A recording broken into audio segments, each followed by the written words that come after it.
Matt Barrows, did you know that Trey Lance and Brock Purdy, did you know that was a thing? Can you believe this? Oh, guys, I'm way past that. I'm on to Brandon Allen might be the best quarterback in 49ers camp right now. Duh, I'm with you, Matt. LFG, Hello. let's do it. Let's break him down. I'm starting a new one. I mean, That's a new one. Yeah, Matt, like apparently if you've only played 4 games, then you're wrong. And we need to see what you're all about. But if you've played 8 games, you're a completed product and you're never going to get any better. That's what I got out of the last 20 minutes of this radio show.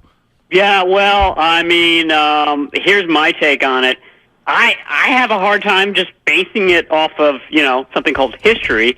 A hard time thinking that either of those guys will make it through a 17-game season, 17-plus, really, probably, season without getting hurt at some point. So, I mean, everybody wants to take a side.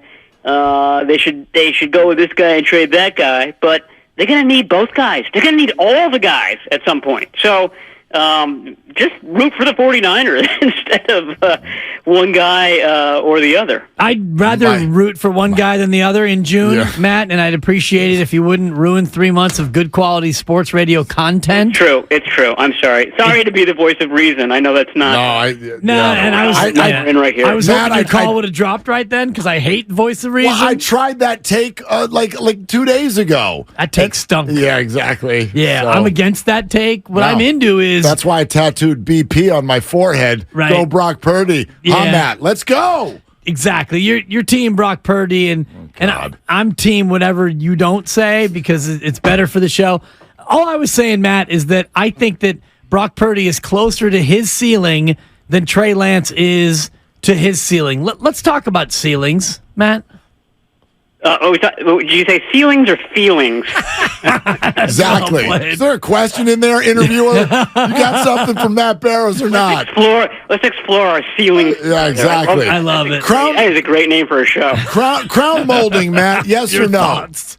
Well, no, I agree with Dibs there. Absolutely. I mean, and that's not a knock on Purdy. I mean, Purdy came in firing in that first game against Miami, firing the ball like Jimmy Garoppolo was, a multi-year veteran. So his floor was very high. That's what made his rookie season so incredible.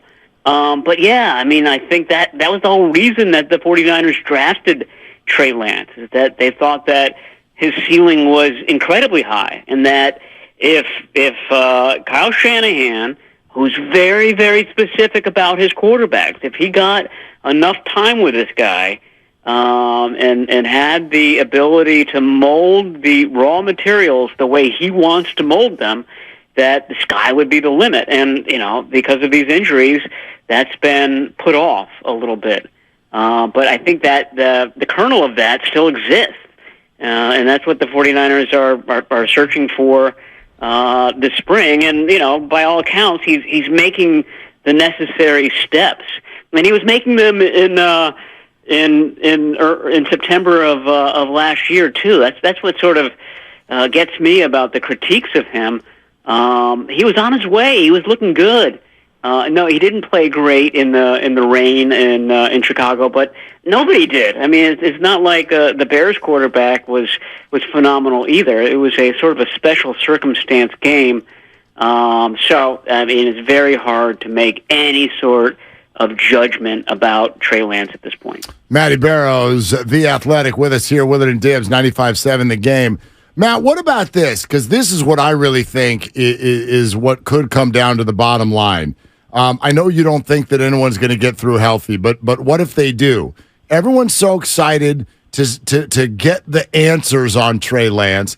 What if the opportunity never comes to get those answers because Brock is healthy, plays well, plays a whole season? Could the 49ers stomach that? The idea of just never really finding out in a 49er uniform what Trey can do?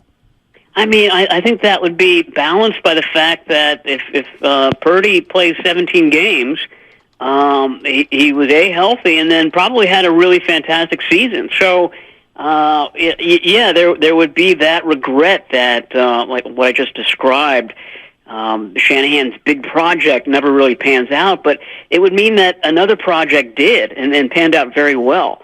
So in that scenario, I imagine they would try to trade Trey Lance in the off season, and I think the 49ers would be quite happy with that scenario, and I think Lance would be too. I think I don't want to say he would understand, but this was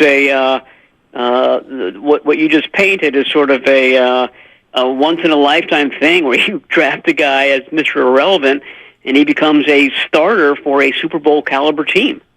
And that, in that vein, I guess I should say, if Brock Purdy is QB1 and Trey Lance comes out of camp and he's not the second quarterback on the depth chart, does that devastate his possible trade value no matter how the season goes?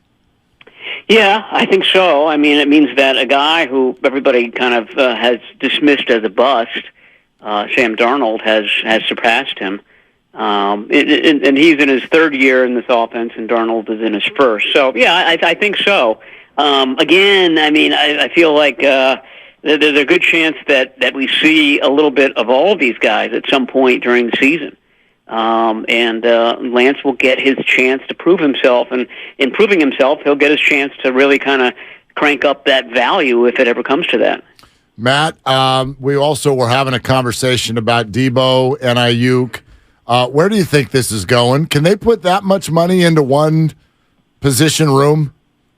I don't think so. I mean, I think the way it's going is that one of these guys is the guy moving forward. And that sort of kind of brings up a good question because it's Debo and Ayuk, and then and Juwan Jennings, but I think he's coming up for free agency as well. They really have to develop some of these younger receivers, and they haven't spent a lot of draft capital or any other capital because this has become such a tight end, running back centric team. That they don't really have an obvious kind of underclass rising up to take some of those spots. They do have Ayuk for 2 more seasons, so people have been writing about this off season and what do they do with Ayuk? Well, they don't have to do anything with him. They've got him under contract for this season and the next, so it's not anything that they have to decide on right away. And, I think they can just kind of enjoy the fruits of having 2 really spectacular wideouts in this offense. Does the presence of Christian McCaffrey make Debo Samuel a little bit more tradable in terms of what Christian can bring that is like what Debo brings to the offense? Yeah, I suppose so. I mean, the answer is why not have both guys? And, that's what I think really kind of excites Kyle Shanahan. But, I guess you could argue that with McCaffrey on the team, that certainly the 49ers don't have to lean on Debo Samuel like they did during the second half of that 2021 season, where he really carried this team into the playoffs and almost to the Super Bowl that year. So, I mean, that just kind of shows you the ability that he has. You have to look at age. I don't have it in front of me, but Christian McCaffrey's been in the league for a little while now. Takes fantastic care of himself, and we're really seeing the first off season with Christian McCaffrey, and obviously he's been doing this all of his career, but he's been doing it out in Carolina, and so it certainly hasn't been front and center for us. But I'm impressed. I'm impressed that he's here.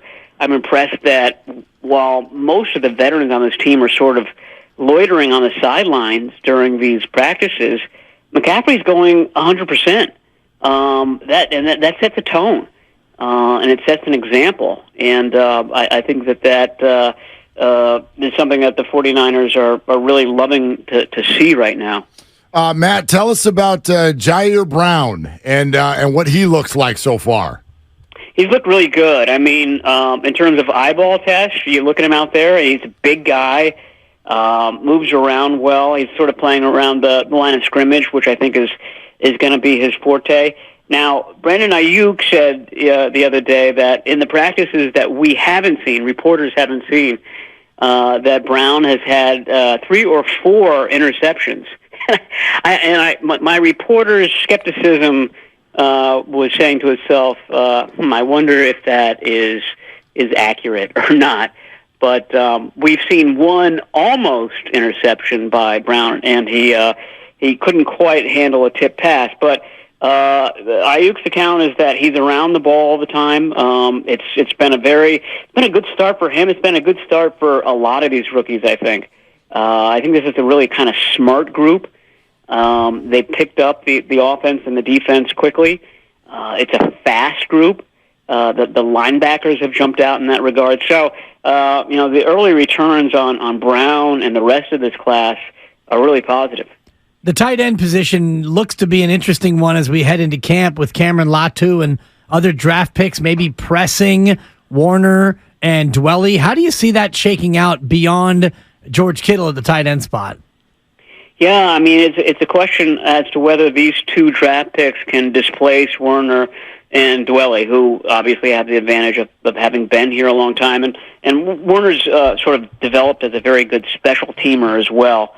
I think Latu automatically makes the team, or not automatically, but he stands a very good chance of making the team, being a third-round pick. And he's just a very sturdy guy. I was talking to the coach at Alabama who actually converted him from outside linebacker to tight end.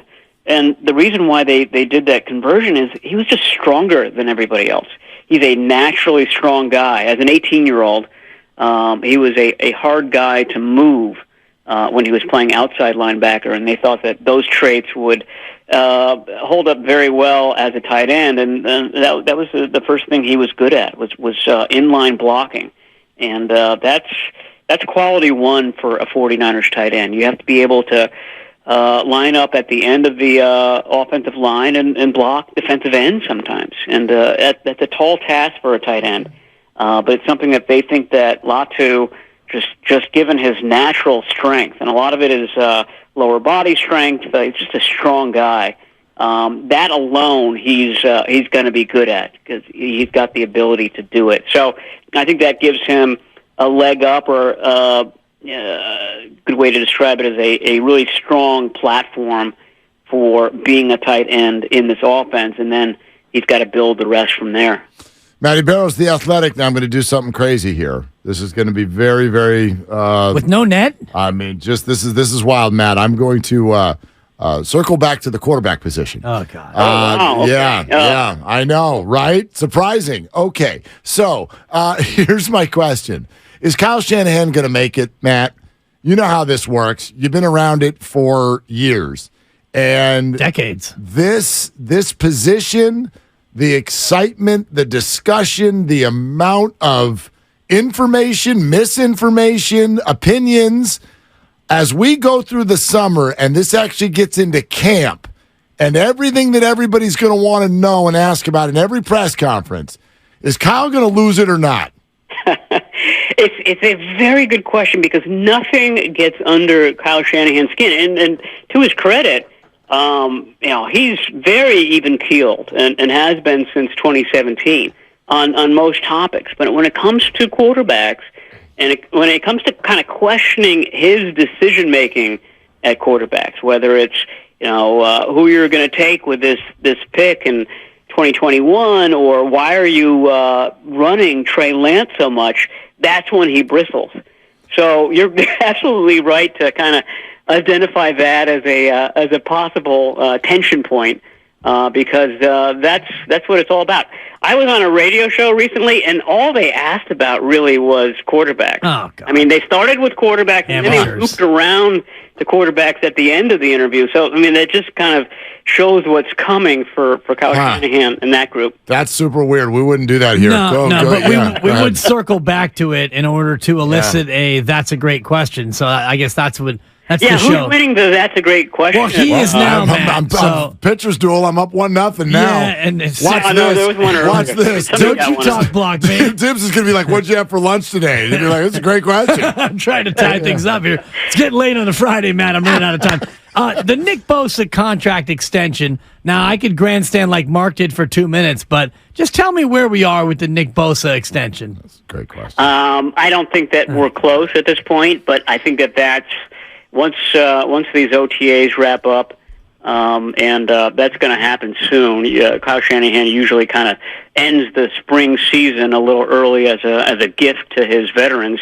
I think that becomes priority one, certainly for the front office. So the goal will be to get it done by, I forget what the first day of training camp is. Let's say it's July 27th.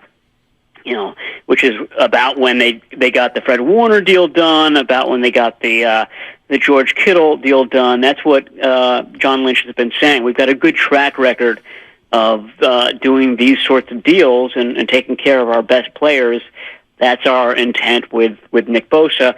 I feel like it's going to happen. I mean, Bosa's rep by, I think, CAA. I mean, they've done these types of things with the 49ers time and time again. So if it's not the first day of camp, I think it's going to be shortly thereafter. Okay, buddy. Matt, that was great. Can't wait to talk to you every single week all summer about Brock Purdy and Trey Lance. Yeah, even when I'm on vacation, guys. Feel free to call, and we'll kind of go over the whole scenario. Appreciate it. Yeah, I'll text you about both of them later tonight. Yeah. All right, sounds good. Okay, all Thanks, right. Matt. Talk to you then, Matt. There you go. That's Matt Barrows.